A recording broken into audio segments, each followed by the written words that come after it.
కత్తిలా ఉంది.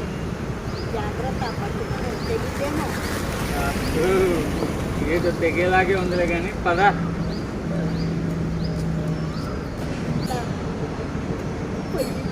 జాగ్రత్త పట్టుకుని ఏం కాదు మళ్ళీ వన్నాం.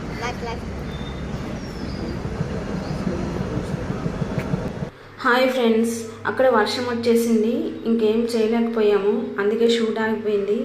సరేలే ఇదేదో బాగుంది అని చెప్పేసి ఆ వర్షాన్ని షూట్ చేసాము. మాకైతే చాలా కిక్ అనిపించింది. అయితే మా ఫ్రెండ్ కూడా చాలా ఎంజాయ్ చేస్తాను అన్నాడు. అయితే మేము ఏం చేసామంటే ఇదేదో బాగుంది కదా, మనకే ఇంత మంచిగా చూసే కొద్దీ చూడాలి అనిపించింది. అందుకే మేము కూడా దీన్ని షూట్ చేసి మొత్తం వాయిస్ మెసేజ్ ఎందుకు ఇస్తున్నానంటే మీకు కూడా ఎప్పుడైనా ఇలా అనిపించిందా ఫ్రెండ్స్? అనిపిస్తే నాకు చెప్పండి. అయితే నాకు చాలా చాలా మంచిగా అనిపించింది ఫ్రెండ్స్.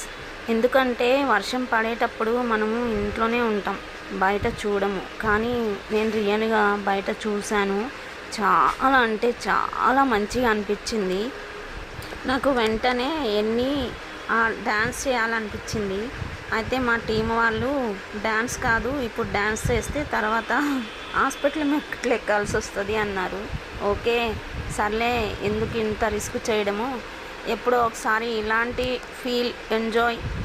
కానీ తప్పకుండా ఎప్పుడో ఒకసారి నేను రియల్ వర్షంలో మంచిగా తడుస్తూ డ్యాన్స్ చేస్తూ ఓ మంచి శారీలోని మంచి సాంగ్లోని మీకు మంచి ఎంటర్టైన్మెంట్ ఇస్తాను ఫ్రెండ్స్.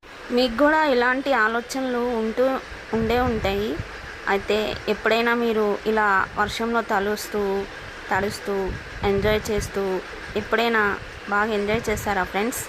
ఎందుకంటే కంపల్సరీ ప్రతి మనిషికి అనిపిస్తుంది ఫ్రెండ్స్, వర్షంలో వెళ్ళాలి, ఎంజాయ్ చేయాలి, మంచిగా ఒక కిక్, ఒక ఫీల్, ఒక ఎంజాయ్మెంట్ ఉండాలని అనిపిస్తుంది. కానీ అందరికీ సాధ్యం. ఎందుకంటే నాకు కూడా ఇప్పుడు అదే ఫీల్ ఉంది ఫ్రెండ్స్.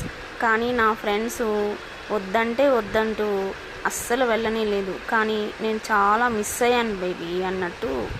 ఇలాంటి తప్పు ఇంకొకసారి చేయను. ఎందుకంటే ఈసారి వర్షం పడితే తప్పకుండా మంచిగా అస్సలు ఏమైనా కానీ నూరారైనా కానీ తడవడమే గ్యారంటీ. ఈసారి నా కోరిక ఖచ్చితంగా తీర్చుకుంటా, అది మీతో కూడా షేర్ చేసుకుంటా. ఆ రోజు వచ్చినప్పుడు నేను షూట్ చేసి ఖచ్చితంగా అప్లోడ్ చేస్తాను. మీరు కూడా మంచిగా చూసి నన్ను మంచిగా ఆదరిస్తారని నేను కూడా చాలా నమ్మకంతో మీకు కూడా ప్రామిస్ చేస్తున్నాను ఫ్రెండ్స్. ఈసారి 100కి 100% ఎవరు ఏమన్నా కానీ నేను ఖచ్చితంగా చేసి చూపిస్తాను ఫ్రెండ్స్. Okay friend.